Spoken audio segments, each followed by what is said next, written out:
కశ్మీర్లో కావచ్చు, ఇంకో చోట కావచ్చు, ఎలాంటి జరిగినా గ్రామాల్లో ఉండేవాళ్ళు మాకెందుకు, మా సంబంధం లేదనుకుంటారు.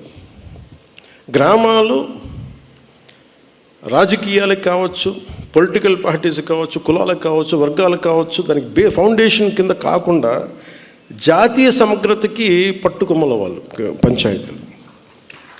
అంటే ఇది మీకు ఎక్కడ ఏమైనా కానీ, ఎందుకంటే ప్రతి గ్రామం నుంచి ఎక్కడో చోట వస్తారు. ఎక్కడో శ్రీకాకుళంలో అత్యధికంగా ఉన్న ఒక పంచాయతీ నుంచిలో అత్యధికంగా సోల్జర్స్ వెళ్తారు అక్కడి నుంచి, ఒక పంచాయతీ నుంచి ప్రత్యేకించి. సో పంచాయతీలని ఎలా బలోపేతం చేయాలని ఒక ఉద్దేశంలో మొన్న ఆ సంఘటన జరిగిన తర్వాత దాని గురించి చాలా ఆలోచిస్తూ ఉంటే నాకు ఒకటే అనిపించింది. ఒక రాజకీయ నాయకుడు ఊరు లేదు, పేరు లేదు, ఉండదు, వాళ్ళ కుటుంబానికి తెలియచ్చు, కానీ ఆయన విగ్రహాలు పెట్టేస్తారు. ఏదన్నా విగ్రహాలు పోతే గోల్ చేసేస్తారు. కానీ ఏ దేశం అయితే మనకు ఆధారం ఇచ్చిందో, ఏ దేశం అయితే నీకు భారతీయుడని ఉనికి ఇచ్చిందో, ఆ భారతదేశాన్ని స్మరించుకునే ఒక ఏ చిహ్నం లేదు, ఎలాంటి చిహ్నం ఉండదు, గుర్తుండదు.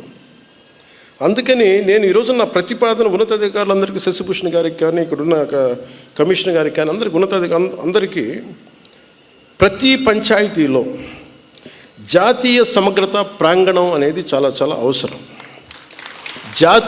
దాంట్లో జాతీయ సమగ్రత స్తూపం, అది మీరు 1000 గజాల్లో పెడతారా, ఎకరంలో పెడతారా, ఇంకెక్కువలో పెడతారా, ఆ పంచాయతీలను బట్టి కనీసం ప్రతి చోట 13,326 పంచాయతీల్లో 13,326 జాతీయ సమగ్రత ప్రాంగణాలు ఉండాలి. 13,326 జాతీయ సమగ్రత స్తూపాలు ఉండాలి. ఇది దయచేసి దీన్ని ఎలా తీసుకెళ్తాం, దీనికి కావాలంటే నేను క్యాబినెట్లో కూర్చొని గౌరవ ముఖ్యమంత్రి చంద్రబాబు నాయుడు గారితో మాట్లాడి, అవసరమైతే కేంద్ర ప్రభుత్వంతో మాట్లాడి, ఇది చాలా చాలా అవసరం ఇప్పుడున్న పరిస్థితుల్లో.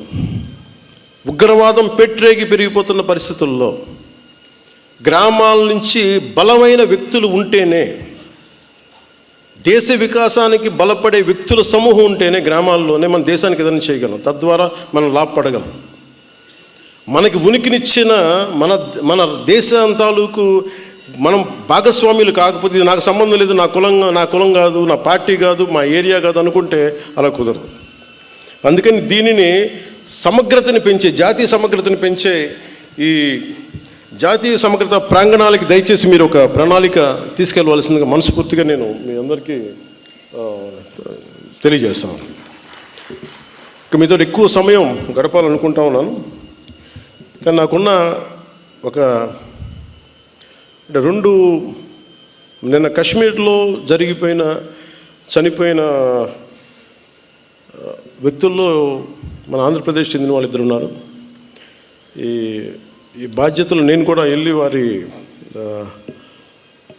వారి క్రిమేషన్లో, వారికి దహన కార్యక్రమాల్లో పాల్గొనాలని నిర్ణయించబడింది. అందువల్ల దానికి బయలుదేరుతున్నాను. లేదంటే మీతోటి మీ అందరి గురించి ఉండేవాడిని ఎక్కువసేపు. కాకపోతే నాకు ఇంకా ఏ ఫ్లైట్ ఏం లేదు ఎక్కడికి వెళ్ళడానికి, దారిలోనే వెళ్ళాలి 200 కిలోమీటర్లు ఇక్కడి నుంచి. అందుకని ఇప్పుడు వెళ్తే కనీసం 3:30 కల్లా చేరుకుంటానని ఆశాభావంతో నేను ముందుకు వెళ్ళాల్సి వస్తుంది.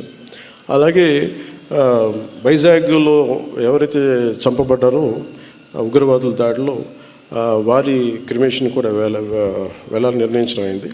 అందువల్ల ఈ రెండింటికి వెళ్ళాల్సింది కాబట్టి నాకు సెలవు ఇప్పించవలసిందిగా మీ అందరికీ మనస్ఫూర్తిగా కోరుకుంటున్నాను.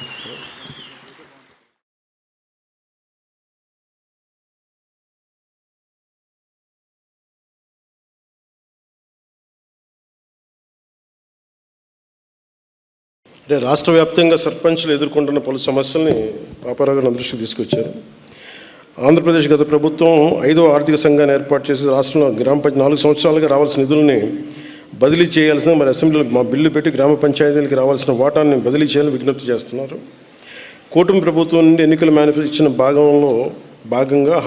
భాగంగా రాష్ట్ర వ్యాప్తంగా సర్పంచుల గౌరవ వేతనాన్ని 3,000 నుండి 15,000కి పెంచాలని ప్రార్థిస్తున్నారు అని రిక్వెస్ట్ చేస్తూ ఉన్నారు. అలాగే వెంకటేశ్వర గారి దర్శనం కూడా ఈ 3టిని మేము ఖచ్చితంగా పరిశీలిస్తాం. ఇది నేను ముఖ్యమంత్రి గారి దృష్టికి తీసుకెళ్తాను, క్యాబినెట్ దృష్టికి తీసుకెళ్తాను తెలియజేసుకుంటూ మీ అందరికీ కూడా మనస్ఫూర్తిగా నా ధన్యవాదాలు తెలియజేసుకుంటూ సెలవు తీసుకున్నాను. జై హింద్.